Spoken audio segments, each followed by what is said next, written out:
జై శ్రీమన్నారాయణ శ్రీనివాస వెంకటేశ లక్ష్మీనారాయణ అఖిలాండ కోటి బ్రహ్మణ గోవింద గోవింద వల్ల నాగరాజు దాసప్ప హిందూపూర్ శ్రీకంఠాపూర్ యూట్యూబ్ ఛానల్ ప్రతి ఒక్కరు సబ్స్క్రైబ్ చేసుకున్న తర్వాత ఇది ఒక పేదవాడి ఛానల్ అనే మాత్రం మర్చొద్దండి, దయచేసి అర్థం చేసుకోండి. సరే, పాయింట్లోకి వెళ్ళిపోదాం.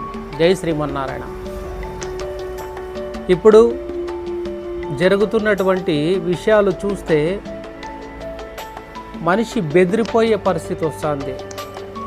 కొన్ని సంవత్సరాల నుంచి పిల్లల నుంచి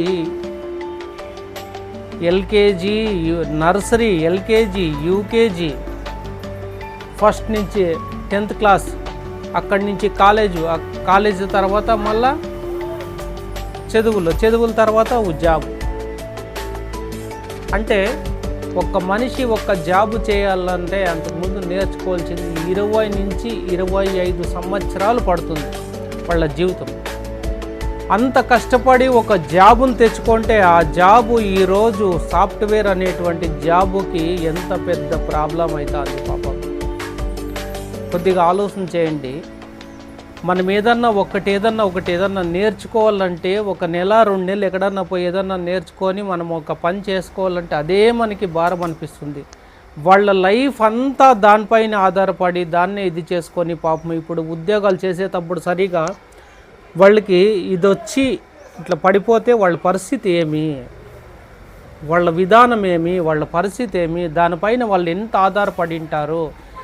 ఈ జాబ్ కోసము ఒక ఇల్లు కట్టుకుంటారు అప్పులు చేసి, ఈ జాబ్ కోసము ఒక కారు తీసుకుంటారు, ఈ జాబ్ కోసము రిస్క్ తీసుకొని ఒక ఎన్నో రకాల వంటి హాస్పిటల్ వంట అది ఇది ఏదేదో సమస్యలు వచ్చింటాయి, అవన్నిటికీ ఖర్చు పెట్టేసింటారు. దాంట్లోపైన లోన్ తీసుకుంటారు. మాకు వచ్చే జాబ్లో మా ఉద్యోగంలో వచ్చే శాలరీలో కట్టుకాని ఏకదమ్మని ఇట్లా అయిపోతే వాళ్ళ పరిస్థితి ఏమి, వాళ్ళు ఎక్కడొచ్చి పడతారు ఏకదమ్. వాళ్ళు ఎంత అంటే కొన్ని సంవత్సరాల నుంచి కూడా వాళ్ళు పాపము ఈ సుఖమైనటువంటి జీవితంలో ఉంటారు. అంటే ఒక మంచి ఫుడ్ తినేది, మంచి నిద్రపోయేది, మంచి బైక్లో పోయేది, మంచి కారులో పోయేది, మంచి వాతావరణంలో ఉండేది, ఏది కావాలన్నా కూడా నిమిషాల పైన వాళ్ళకి అందేలా ఒక సిటీ కల్చర్లో ఉండిపోయి ఉంటారు వాళ్ళు. ఒక్కసారిగా వాళ్ళకి ఈ పరిస్థితి వస్తే ఇంటికి రెంట్ కట్టుకుంటారా, తినేకుంటుందా, తాగేకుంటుందా, వాళ్ళ పరిస్థితి ఏమి, వాళ్ళు పెట్టుకునేటువంటి కమిట్మెంట్లు ఎట్లుంటాయి. నేను చాలా వీడియోల్లో ఏం చెప్తానంటే ప్రతి ఊరికి దయచేసి ఆలోచన చేయండి. ఎంత ముందుకు పోయినా వెనక ఒకసారి చూసుకోవాలా జీవితంలో. నువ్వు ఎంతన్నా ముందుకు పో. ఇప్పుడు ఈ దావులో పోతా అన్నావు, నువ్వు తొందరకొని పడినావు అంటే నెక్స్ట్ నీకు ఏదన్నా కాలుకో చేయకో ఏదన్నా ఒక ప్రాబ్లం అయిందంటే, హెల్త్ పరంగా ప్రాబ్లం అయిందంటే నీ భవిష్యత్ ఏమి, నీ ఆలోచన ఏమి, కొద్దిగా జాగ్రత్త పడు అని చెప్పేది. చాలా వీడియోలో చెప్పినా నేను ఈ విషయం. తల్లిదండ్రుల్ని గౌరవించండి, ప్రతి ఒక్కరిని పోగొట్టుకోవద్దండి. అందరూ కావాలా మానవ జలంలో. ఏ సమయం ఎట్లా మిస్ అయ్యి వస్తుందో ఎవరు చెప్పలేరు, అంచనాలు వేయలేరు అని. జాబ్ విషయంలో ఇప్పుడు జాబ్ అంటే ఇట్లా పరిస్థితి వచ్చేసింది. అంటే ఒక్క సంస్థకి అంటే ఒక సాఫ్ట్వేర్ అనే ఒక దానికి ఈరోజు ఇంత సమస్య వచ్చిందంటే ఇంకొక దానికి రాదనేటువంటిది ఏముంటుంది ఆలోచన చేయండి. ఒక విషయం, ఒక ఏఐ అనేది వచ్చేసి ఈ పొద్దు ఇంతమందిని పడగొట్టేసింది, దొబ్బేస్తుంది కదా. నెక్స్ట్ ఇంకొక దాన్ని ఇట్లే చేయదనేది ఏముంటుంది, ఏం జాబులు గ్యారంటీ ఉంటాయి. నేను నిన్నటికి నిన్న ఒక వీడియో చేసినాను, ఆలోచన చేయండి. మనం ఎంత తృప్తిగా ఉన్నా, ఎంత దీనిగా ఉన్నా, మన పిల్లోళ్ళనన్నా మనం ఒక లైన్లో తీసుకురావాలా, ప్రకృతికి అనుకూలంగా వాళ్ళు ఉండాలా.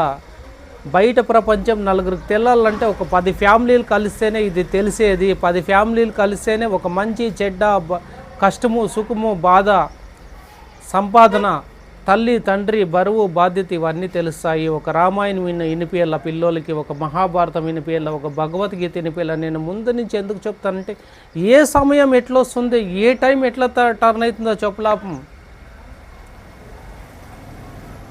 ఇప్పుడు నిన్నటికి నిన్న వర్షాలు వచ్చి ఊర్లే కొట్టుకుపోతాయి ఉత్తరాఖండ్లో. అదే కదా, దానికి ఏ టైం ఎట్లా వస్తుందో. కాకపోతే నువ్వంటూ సాధ్యమైనంత నువ్వంటూ ఏదో ఒక ట్రాక్ అంటూ ఇంకొక ట్రాక్ రెడీగా పెట్టుకోండల్లా. ఇది ఏదన్నా డ్యామేజ్ అయిపోయిందంటే ఇంకొక నెక్స్ట్ ట్రాక్ రెడీగా ఉండాలా లైఫ్లో. ఒక్కటే పట్టుకొని వేలాడేది జీవితంలో చాలా చాలా తప్పు అని చాలామందికి నేను చెప్పినాను. మీరు చదివిన చదువుకి మీకు తెలిసిన దీనికి నేను చెప్పేది చాలా చిన్నగానే ఉంటుంది, దయచేసి అర్థం చేసుకోండి. ఎందుకంటే మాకు అన్నీ తెలుసు, ఈ మాటలు మాకెందుకు అని. కాకుండా పోతే వెనక్కి చూసుకోవాలి జీవితంలో. ఒక పల్లెలో కానీ ఒక సొంతం ఇల్లు అంటూ ఉండాలా. ఎక్కడున్నా కూడా నీకు ఒక స్టాండర్డ్ అంటూ ఉండాలా. ఆ జాబ్ ఏమన్నా దెబ్బతింటే నెక్స్ట్ నేను ఏం చేసుకునే కన్నా ఒక ఆప్షన్ ఉందా. నేను దానికే చెప్పేది, ఒక అర్ధ ఎకరా కానీ 1 ఎకరా కానీ భూమి అనేది నిలుపుకోవాలా. ఏది కాకపోయినా కూడా దాంట్లో ఒక ఇల్లు కట్టుకొని ఆఖరికి ఏదన్నా అంతో ఇంతో పంట పెట్టుకొని కనీసం ఒక తరకారీ అన్న పండించుకొని తినే దానికోసం ఒక ఆధారం ఉండాలా. కరెక్టే కదా ఇది విషయము. ఒక తరకారీ నువ్వు పండించుకొని తినే పరిస్థితి ఉంటే నువ్వు బయట కొనే పని ఉండదు కదా. ఏమైనా ఇబ్బంది వస్తే చెప్తాండేది. అంటే ఒక చిన్న ఎగ్జాంపుల్ మాత్రమే ఇది. ఇప్పుడు జాబుల విషయాల్లో ఒక చిన్న ఎగ్జాంపుల్ మాత్రమే. తలలో ఒక చిన్న పెయిన్ లాగే దీన్ని మనం ఆలోచన చేయాల. కాకుండా పోతే తలంతా పెయిన్లు పడితే ఏం చేస్తావు? అంతే కదా. ఒక చిన్న పెయిన్ ఇంత ఉంటుంది, ఆ పెయిన్ నవ్వ పెడితే ఏం చేస్తుందంటే మొత్తం తలంతా గీరుకుంటాం. ఒక చిన్న పెయిన్ అంటే ఈ సమస్య చిన్నదే, కాకపోతే దీన్ని ఆలోచన చేయాల్సింది కొద్దిగా పెద్దగా ఆలోచన చేయాల. రేపు మళ్ళా నాకు తలంతా ఇవే పడతాయి, ఎట్లా నేను తల గీరుకుంటానా, ఏదన్నా పని చేసుకుంటానా అనే ఒక ఆలోచన గురించి నేను మీకు మైండ్కి అర్థమయ్యేట్లా చెప్తాను. ఏది కూడా లైఫ్లో నెగ్లెక్ట్ తీసుకోవద్దండి. మన సంప్రదాయాలు ఖచ్చితంగా పాటించండి. మనం ఎంత ఎదిగినా కూడా వెనక్కి చూసుకోండి, ఎంత సంపాదించినా కూడా వెనక్కి చూసుకోండి. జీవితంలో మానవ జన్మలో మానవుడు ప్రతి ఒక్కటి ఉంటేనే మానవ జన్మ. దాంట్లో ఏది లేకుంటే కూడా మానవ జన్మ అయ్యేలేదు. ప్రస్తుతానికి జరగొచ్చేమో కానీ ఎప్పుడో ఒకప్పుడు ఉల్టానో పల్టానో అవుతుంది జీవితము. ఏమీ చెప్పలాము. మొన్నటికి మొన్న ఇండియా పాకిస్తాన్ యుద్ధం అంటేనే కొద్దిగా బెదిరిపోయినారు జనాలు. అంటే పరిస్థితి ఏమి? 3 నెలలకు అయ్యేటువంటి సరుకులు తెచ్చుకోండి, 3 నెలలకు మీకు ఏమేమి ఉండాలో అన్నీ చూసుకోండి. మొన్నటికి మొన్న ఒక కరోనా వచ్చింది, ఇంట్లోనే ఉండాలా, బయటికి రాకూడదు. ఏం తింటారు, ఎట్లా? అంటే ఇవన్నీ ఏం చేస్తాయంటే మనతో మేలుకొలిపేకి చూస్తాయి. ఇది కష్టం వచ్చిందని ఆ కష్టాన్ని మర్చిపోకూడదు, వెళ్ళిపోతుందని. కాకుండా పోతే అది ఇట్లే కంటిన్యూ అయితే నెక్స్ట్ నీ ప్లాన్ ఏమి జీవితంలో? ఇప్పుడు జాబ్ పోయింది, నెక్స్ట్ నీ ప్లాన్ ఏమి? ఎగ్జాంపుల్ నేను చెప్పేది, టాటా కంపెనీ దగ్గర ఈ పొద్దు ఎంత పెద్ద లైన్ కాసుకున్నారు చూడండి జాబుల కోసం. ఎట్లా అయిపోయింది పరిస్థితి అంటే, మనం ఏం చేసినా కూడా మనకంటూ 2 కండ్లు ఉన్నట్ల జీవితంలో, 2 చేతులు ఉన్నట్ల, 2 కాళ్ళు ఉన్నట్ల జీవితంలో 2 రకాల ఆప్షన్ ఖచ్చితంగా పెట్టుకోవాలా మానవ జన్మలో. ఈ రెండుటిని సరిచేసేది ఈ మైండ్ ఒకటే. ఈ రెండుటిని సరి చేసుకోవాలా. కాకుండా పోతే నువ్వు లెఫ్ట్ అండ్ రైట్ కూడా 2 చేతులు ఉంటేనే తప్పట్లు కొట్టవచ్చు, 2 చేతులు ఉంటేనే 2 పనులకు యూజ్ అవుతుంది, 2 చేతులు ఉంటేనే ఒకటి ఏదైనా బలంది ఏదైనా ఉంటే ఎత్తగలవు. దానికి నేను చెప్పేది, ఇక్కడ ఏదైనా దెబ్బ పడిందంటే ఇంకొక ఆప్షన్ రెడీగా పెట్టుకోండి. ఏ టైం ఎట్లా వస్తుందో తెలియదు. దానికి నాకు తెలిసినంత వరకు, సాధ్యమైనంత వరకు కొద్దిగా అంతో ఇంతో ఒక ఇల్లు, కొద్దిగా భూమి ఆపుకోండి, నిలబెట్టుకోండి. ఏ టైం వచ్చినా కూడా నీ ఇంటికాడికి నువ్వు వచ్చేసి ఏదో కనీసం నీ భోజనానికి, నీ భార్య బిడ్డలు సంపాదించుకొని భోజనానికన్నా నీ జీవనం అవుతుంది. ప్రకృతిలో ఏది కూడా పోగొట్టుకోదండి. దేవుడిచ్చిండేది ప్రకృతి, దేవుడిచ్చిండేది ఉద్యోగం కాదు. దేవుడు నీకు ఉద్యోగం ఇవ్వలేదు, దయచేసి ఆలోచన చేయండి. దానికే ఈ పొద్దు ఉద్యోగాలు ఇచ్చి తక్కువైతాయి. దేవుడిచ్చిండేది ప్రకృతి. ప్రకృతిని ఎవ్వరు కూడా ఏమీ తీసుకోలేరు.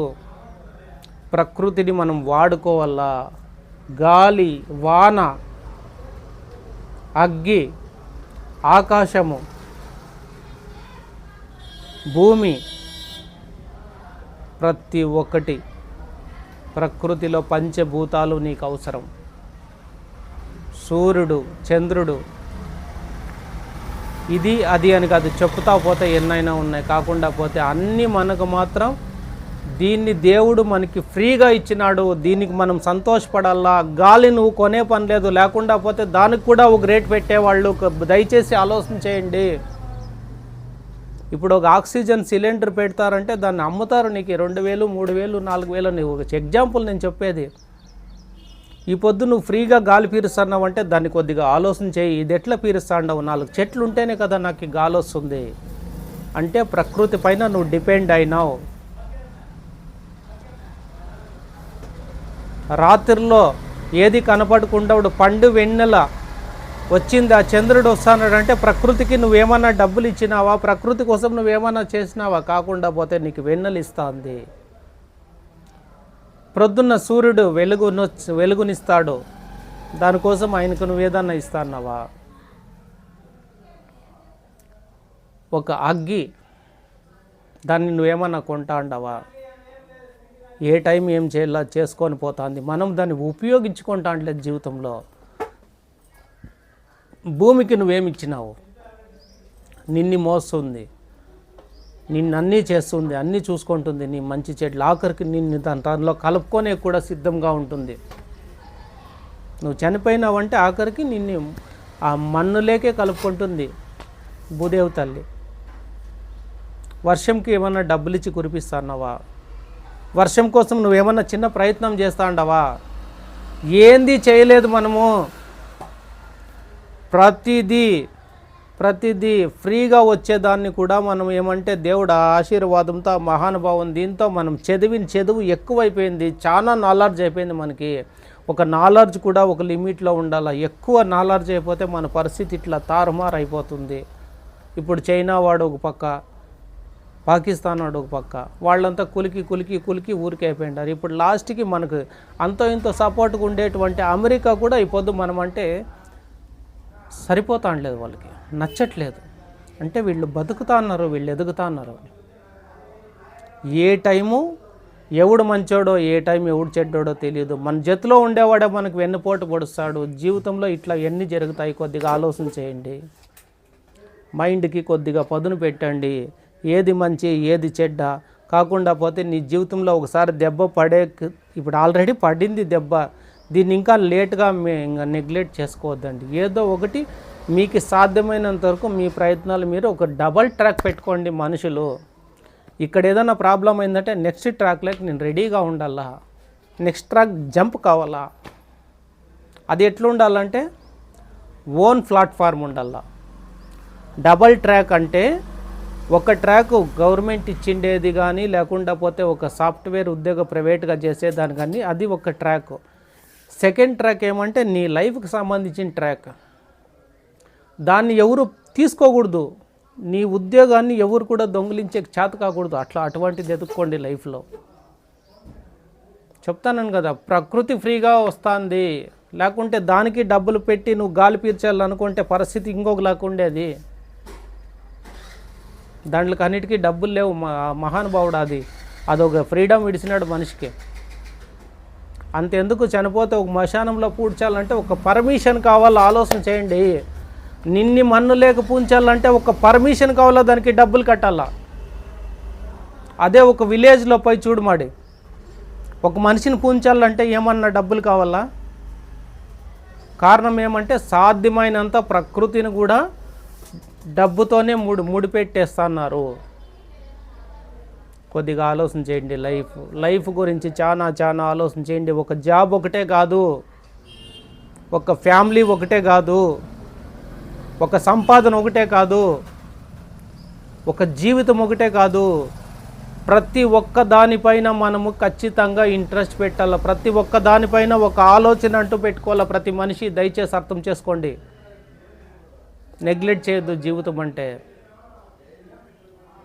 మీకు నేను చెప్పేవాడు కాకపోవచ్చు, కాకుండా పోతే నేను చెప్పాల్సిన అవసరం వచ్చింది కాబట్టి నేను చెప్తాను దయచేసి.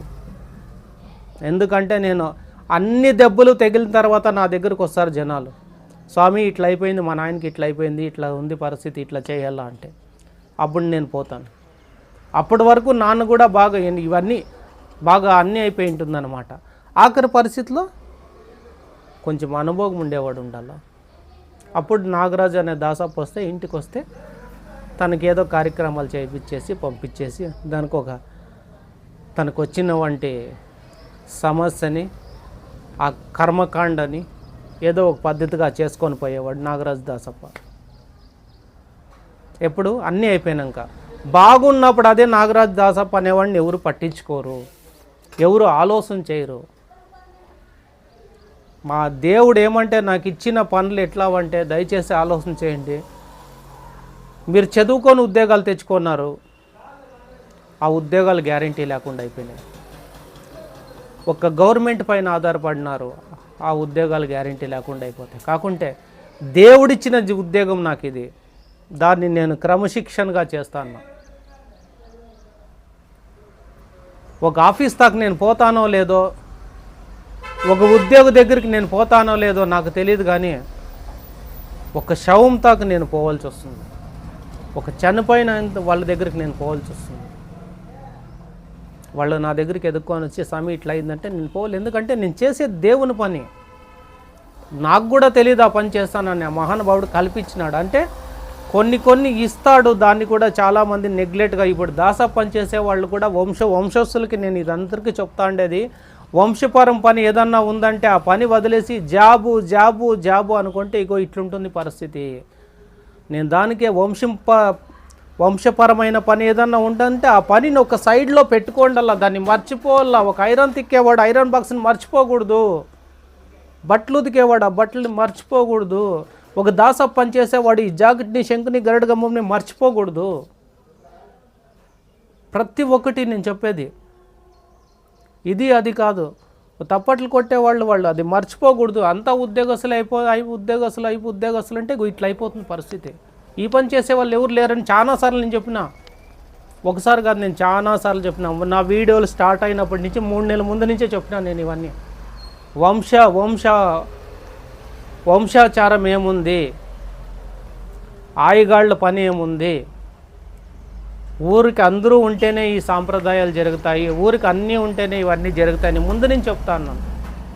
మీరు ఏం చేసినా కూడా మీ వంశపరంగా ఏదన్నా పని ఉందంటే దాన్ని ఒక సైడ్లో పెట్టుకోనండి. లాస్ట్కి ఆఖరికి అన్నం పెట్టేది అదే.